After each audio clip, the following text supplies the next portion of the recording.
All right, guys, what's going on? It's your boy Chino back at it again.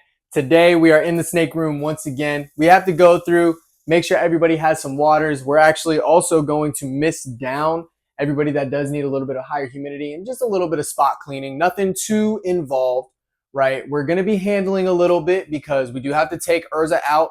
We have to tub her so that way we can actually get into her enclosure and make sure that everything in there is clean, get her some new water. Same goes for a lot of the other animals in here as well. I will say, as soon as I came into the snake room today, I did notice that Sonomy, our Mangshan pit viper, gave us a beautiful shed. So I will be attempting to make a shadow box with this, pinning and everything like that.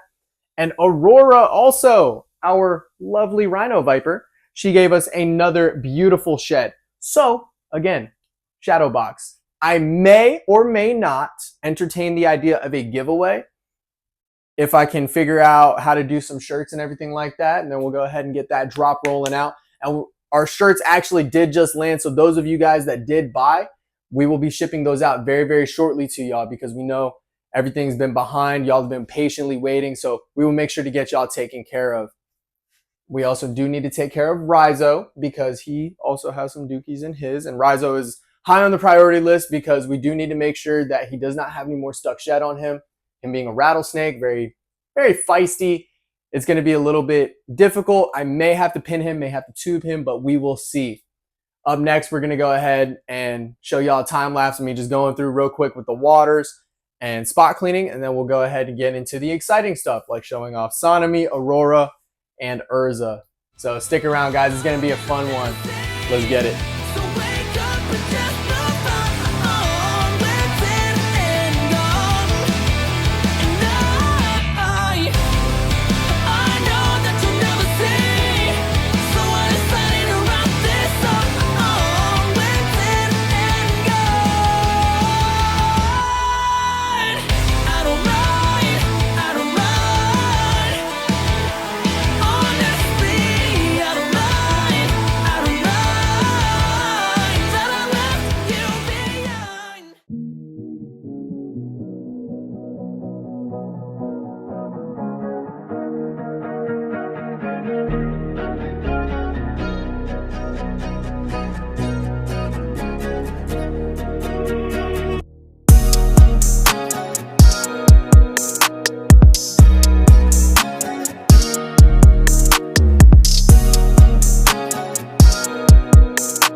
All right, guys, so now we are onto the tower, right?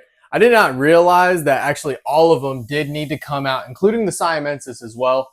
So what we're going to do is we're going to go ahead just real quick and work our way from the bottom to the top, starting with the Egyptian. Then we're going to go with the spectacle cobra, Rizo, the Crotalus simus or Central American rattlesnake, and then our Siamese spitting cobra. Because there is a considerable amount of, number one, empty water bowls. That is a no bueno. And then number two, there's just a little couple of things that I personally want to spot clean because I'm really picky about how everything looks. So without further ado, we're going to go ahead and get right into that. All right, so now we're going to go ahead and start with Anubis. We're just going to go ahead and get him situated. We're going to go ahead and tub him. I have the tub set up right behind me. So that way we can go ahead, get into his enclosure, make sure that everything is good. And this also gives us a little bit of time to be able to check on him as well. There we go. Look at this beautiful boy. Beautiful, beautiful boy. This is Naya Haja, also known as the Egyptian cobra. This is the cobra believed to have bit Cleopatra and ended her. Just a beautiful specimen. I can't ever get enough of this guy. And just like that, he's been tubbed, ready to go. Now we're going to go ahead, clean out his enclosure, and then we'll cut right back to putting him back in. Guys, there we go. Nice, quick, and easy. Now, I will emphasize between every clip, when we are switching from snake to snake, we do disinfect, right? That is the number one thing. And actually, right behind the camera, I have lovely mister right here. This is a solution of chlorhexidine and water. I don't like to use straight chlorhexidine because it is very, very potent. So what we do is we just go ahead and spray it, wipe it down. So that way we make sure that we are not cross-contaminating between snake to snake because there could be underlying health issues that we don't know about that aren't being presented. And we just want to make sure with a collection as large as this, that everything is in top-notch health. So with that being said, we're going to go ahead and get Anubis back into his enclosure. Make sure he is good to go. He ain't the brightest boy, but he's all good. And he does look like he's getting ready to go into shed soon. He's looking rather dull. There we go, just like that. Whoop. That's not a great hold on him. There we go. Nice, smooth scales. Beautiful, beautiful boy. Beautiful, beautiful boy. He's pretty antsy. You know, he likes to move around a lot, as cobras do. We're not going to stress him out. We're just going to go ahead and get him right back into his home. Make sure he is all good. Go ahead and lock and secure that with our tumbler locks. And now we're going to go ahead and get ready to take out Naga, our spectacled cobra. We're just going to go ahead and breeze right on through. Her enclosure isn't too dirty. It's more so that we need to make sure that she has water, right? She's a very, very, very reactive cobra. This is a Sri Lankan locality spectacled cobra. So in my opinion, they are a lot prettier. I have also seen individuals that are quite light as well. Oh, and she is fired up. She is fired up. There we go, just like that. I'm going to go ahead and readjust her real quick, just so I can get a better handle on her. Ooh, she is twitchy. She is very, very twitchy today. That's okay. All cobras have their days. They're never going to be the same whenever you're working with them. Some days they're going to be a lot more twitchy. Some days they are going to be pretty calm, right? As all animals, just like they say, every dog has its day. She doesn't really hood up too much. There we go. Just like that. All right, had to cut real quick right there because the lid was actually caught on itself. So I just wanted to go ahead and get her situated, fix the lid. Now we're gonna go ahead and clean out her enclosure, get her right back in, and just keep it moving. All right, sweet. So Naga's home is already good to go. We're gonna go ahead and pop this open, get her back in her enclosure, and then we'll be able to move on to Rhizo. Hi, honey. I know. I know. Come on, baby.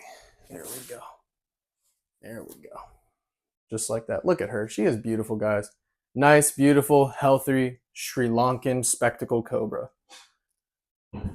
Definitely a favorite that we have here, for sure.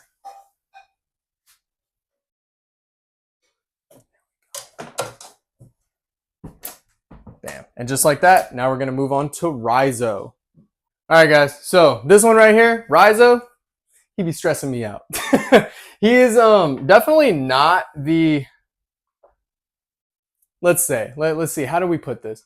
Not the most friendly rattlesnake out there, right? There's some that have great temperaments. There's some that don't ever strike. There's some that are puppy dog tame. He is not one of them. His name is Rhizo for a reason, right? I don't know if y'all have ever watched the movie Ninja Assassin. That's him, because he is a silent killer. He does not rattle. I mean, he hasn't really struck at anybody, right? He does make like quick, really twitchy movements, but he's not really one to strike, if that makes sense. But the off-putting part about it is that he doesn't rattle. The fact that he doesn't rattle is definitely pretty sketchy, if that makes sense. I mean, he's a big rattlesnake. That's not to say that he isn't doing well. It's just in his temperament. You know what I mean?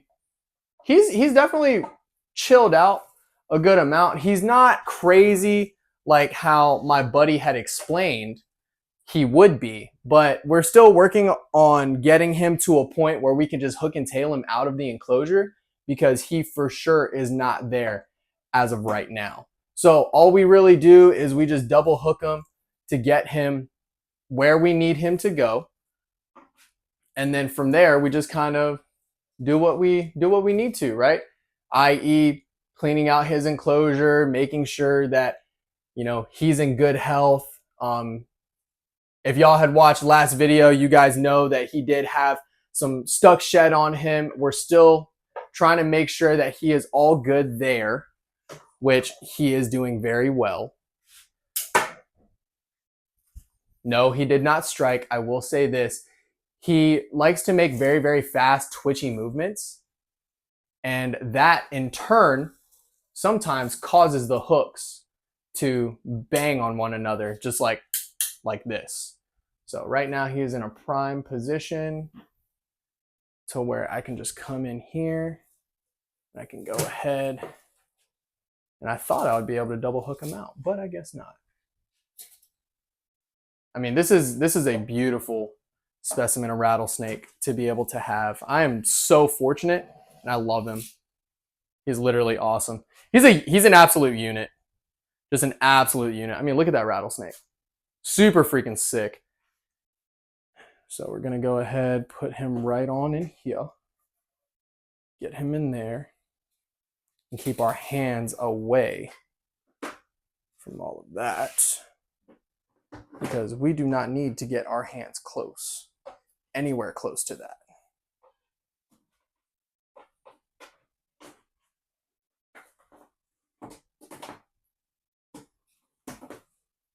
So we're just going to go ahead and slowly work them. Slowly, slowly, slowly.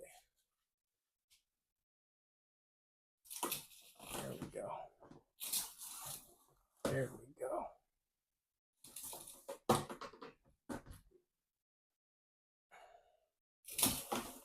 There we go. Bam. Just like that, he is in.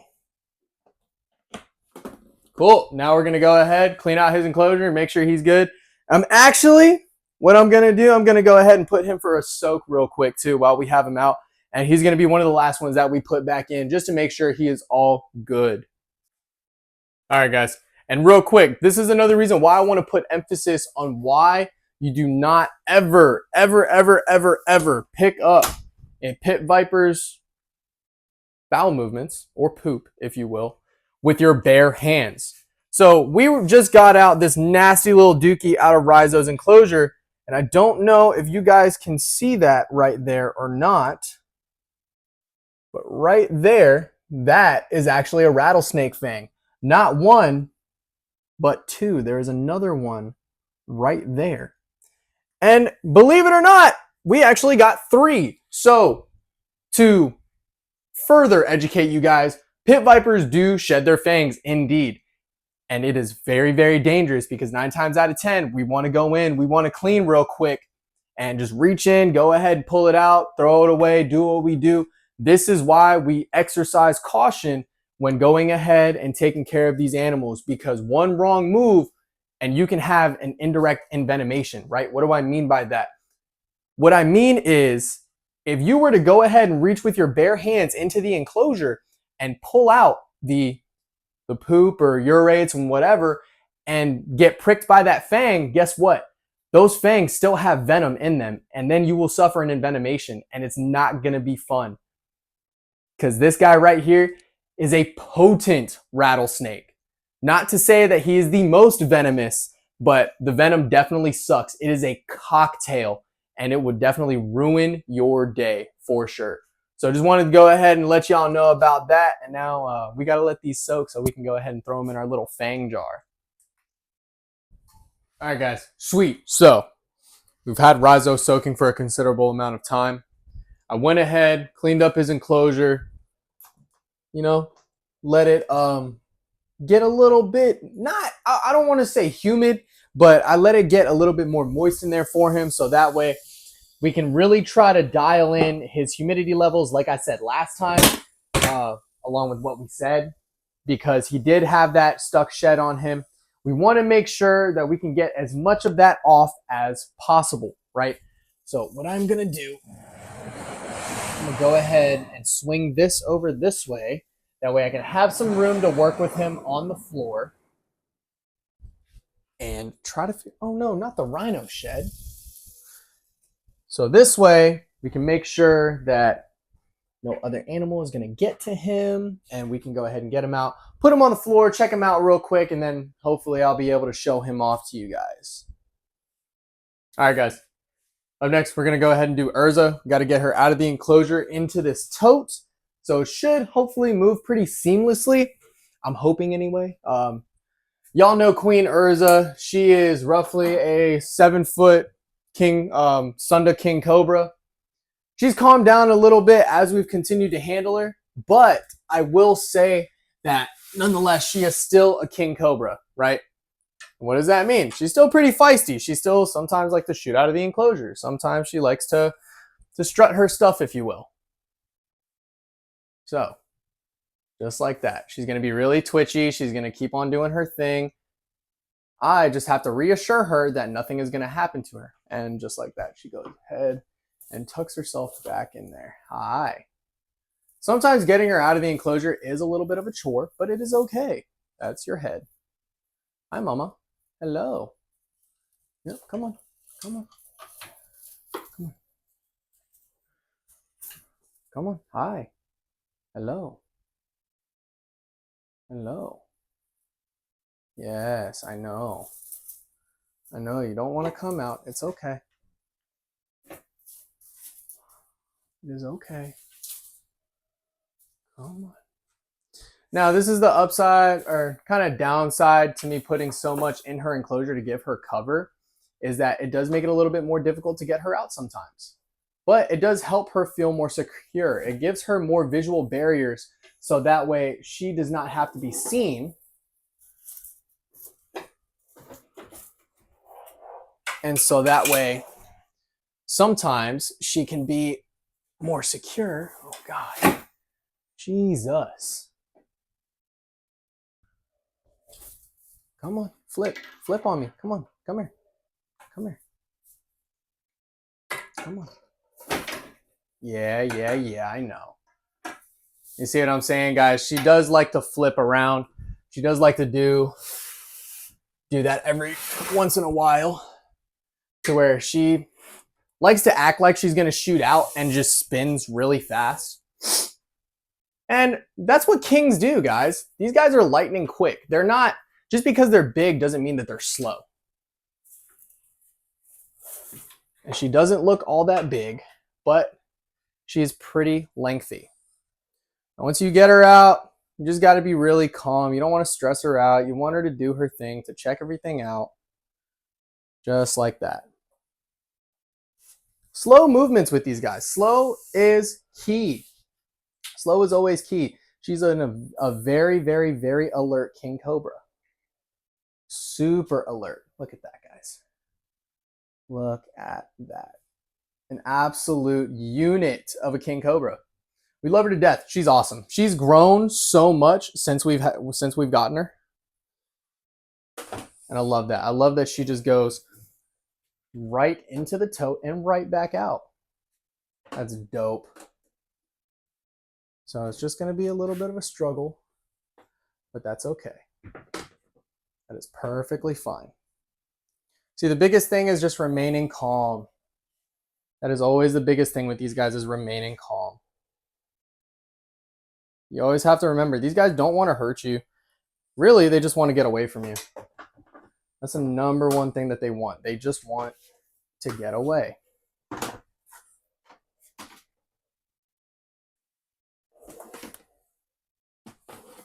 Yeah, I know. See, this is another reason why I kind of hate these totes, guys, because they have these perfect lips that they need to ride on. If they don't ride on them, they won't fit back on easily. Now, thankfully, that was pretty easy. So we're going to go ahead, clean out her enclosure, get her some more water, spruce things up a little bit in there, and then we'll go ahead and cut to putting her back in. All right, guys. We went ahead, got Urza's enclosure all good to go, cleaned out the nasty dookies, gave her some new water, sprayed it down to get her humidity levels right. So now we're going to go ahead and get her out and just kind of admire her for a second. And then we're going to go ahead and put her up. Ooh, she is reactive. Look at that.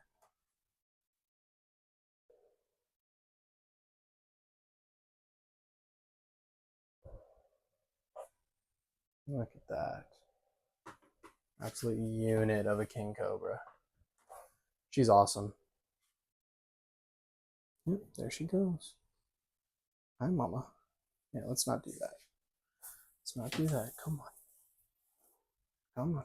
Come here. Yeah. So what she just did right there, she actually spun and turned open mouth because she was unsure of what's going on.